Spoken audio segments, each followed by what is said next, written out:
Vamos dar continuidade com o conteúdo de função afim com alguns exercícios. Então, começamos aqui. Como é a forma de uma função afim? Como é a lei, como é a forma de lei que é escrita uma função afim? Será que ela é escrita da forma f de x igual a x ao quadrado mais bx mais c? Ou ela é da forma ax ao quadrado? Ou ela é da forma ax mais b? Ou ela é da forma ax ao cubo mais bx mais cx mais d?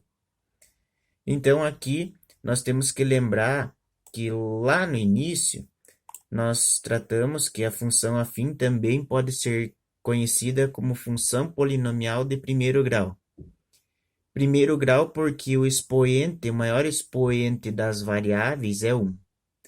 Então, aqui nós temos essa função primeira, em que a variável, o expoente de uma das variáveis é 2. Então, ela não é uma função polinomial de primeiro grau. Ela é de grau 2. Então, é de segundo grau. O mesmo acontece com essa segunda. Então, aparece expoente 2. Então, ela não é uma função afim. Nessa última, aparece grau 3, grau 2, também aparece grau 1. Mas o grau máximo que aparece nessa função é grau 3. Então, o que resta para nós é essa aqui, na qual nós temos o grau máximo do x é 1. Não aparece o 1 ali, porque não é obrigatoriamente necessário aparecer o 1. Mas a gente vai entender como se fosse 1. Então, o grau máximo dessa função é 1, sendo assim função afim. Então, toda função afim ela é escrita da forma f de x igual a x mais b, sendo o a e o b constantes, pode ser qualquer valor. Então, se aparecer 2, 3 no lugar do a e do b, é uma função afim. Apareceu o x com expoente 1, então é uma função afim. Então, essa seria a nossa resposta. Então, vamos assinalar aqui toda função afim é dessa forma aqui, tá? Se caso aparecer um expoente x, a variável estiver no expoente, também não vai ser função afim, tá? Aqui na de baixo é uma consequência da questão de cima. Qual das funções abaixo não é a função afim? Então, a gente vê que essa primeira é função afim, porque apareceu o x com o expoente 1. Então, o maior expoente das variáveis é 1, então ela é função afim. Essa segunda aqui também é função afim. Tá? Ela está invertido o lugar do a e o b. Tá? Então, o a é aquele que acompanha o x, né? Então, na primeira alternativa, o a veio primeiro, e o b, o que está sozinho, veio depois. Na segunda alternativa, o b veio primeiro e o a veio depois. Então, essa segunda aqui também é uma função afim, porque aparece o x e o maior expoente desse x é 1. Tá? Essa terceira aqui parece que não é função afim, tá? Mas só aparece. Por quê? Porque aparece só o valor do b, não aparece o valor do a e nem a variável x. Mas vocês têm que lembrar que essa função ela pode ser escrita desse jeito assim: f de x igual a 0 vezes x mais 5. É uma outra forma de escrever. E normalmente não vai ser aparecido, não vai ser mostrado dessa forma aqui. Por quê? Porque assim é mais simples, né? Mais básico, mais rápido de escrever. Então, tudo que é mais rápido é melhor de se escrever, então vai sempre aparecer dessa forma. Então, 0 vezes x é 0, né? Então, isso aqui é a mesma coisa que não existisse. Então, vai aparecer só o 5. Mas, vejam que ela está escrita da forma de uma função afim. Essa aqui é um caso de uma função afim constante, em que o coeficiente a é zero. Então, se apareceu só o valor do coeficiente linear, só o valor do b, ela é uma função afim constante. E a última aqui a gente vê que o expoente do x é 2. Então, essa aqui é uma expoente de grau, uma função exponencial, uma função polinomial de segundo grau. Então, se ela é de segundo grau, ela não é afim, porque a afim é de primeiro grau. Então, das funções abaixo, essa daqui é a que não é função afim. Tá? Então, vamos para mais dois exercícios.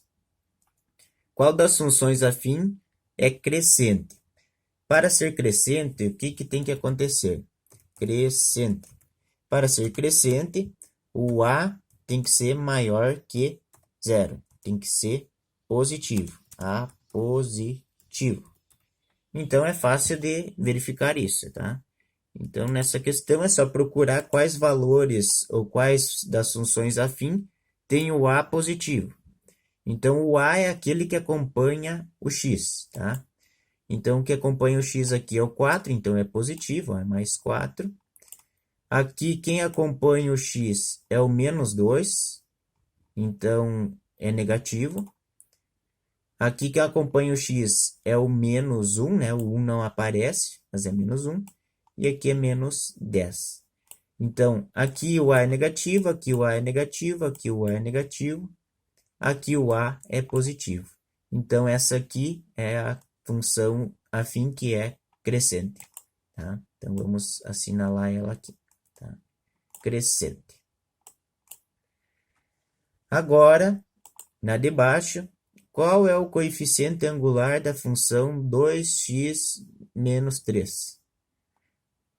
Então, o coeficiente angular é o valor que acompanha o x, tá? Então, é o mesmo a que a gente viu aqui em cima, tá? Então, só vamos anotar aqui para a gente não esquecer. Coeficiente angular é o número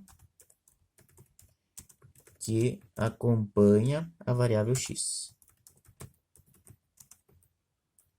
Erramos aqui, vamos ajustar, o número que acompanha a variável x, tá?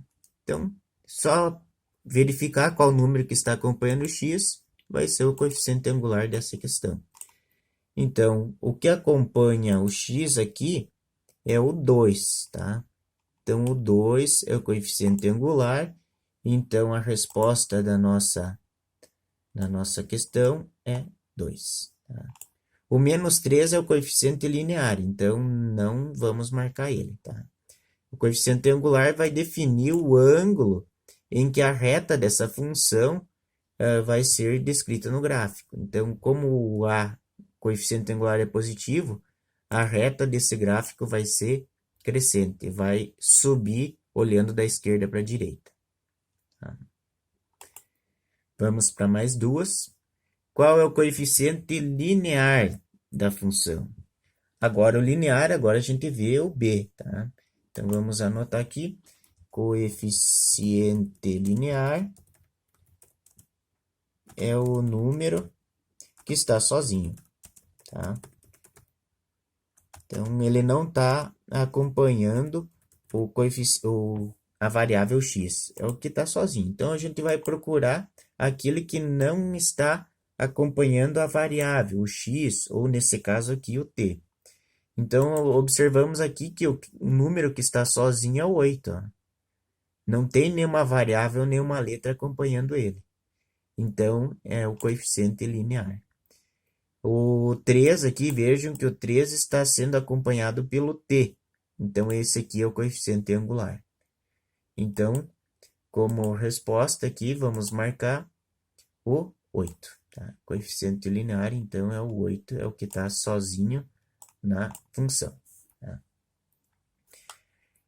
E agora, uma questão que não chegamos a detalhar nas atividades de aprendizado, mas ela não é difícil. Não é difícil de ser feita, tá? Diz aqui, qual é o valor do f de 8 na função f de t igual a 7t menos 6? Eu quero que vocês observem que o 8 ele está no lugar de quem? No lugar do t. Então, quando eu estou falando f de 8, aqui no 8 deveria ser t. Mas como não é t, é 8, então quer dizer que eu devo colocar esse 8 no lugar do t. E daí eu não coloco somente aqui, eu coloco em todos os t's que aparecerem na função. Então, vai ser f de 8 igual a 7 vezes 8 menos 6. Então, vamos resolver. Então, f de 8 igual a 7 vezes 8 menos 6. Então, quero que vocês observem ali como vai ficar. Então, substituímos o 8 no lugar do t. Então, no lugar do t ficou 8, no lugar do t ficou 8. Então, 7 vezes 8, 56, menos 6, então vai dar 50. Então, f de 8 vai ser igual a 50. Então, assinalamos ali a resposta certa é a terceira alternativa. O que que significa isso, tá? Significa que o 8, tá? Então, o 8 é o valor do t, o valor do x, tá? O 8, ele vai estar ligado com o 50, tá? Então, o 8 vai fazer parte do x e o 50 vai fazer parte do y. O 8 é o domínio, o 50 é a imagem. No plano cartesiano, nós vamos ter o plano, e daí o 8 vai estar ligado com o 50, vai formar um pontinho no 50, entre o 8 e 50, tá? Então, é um exercício que aparece bastante e também tem situações, problemas que a gente vai ver mais adiante que vai tratar de casos semelhantes a esse aqui, mas porém em problemas.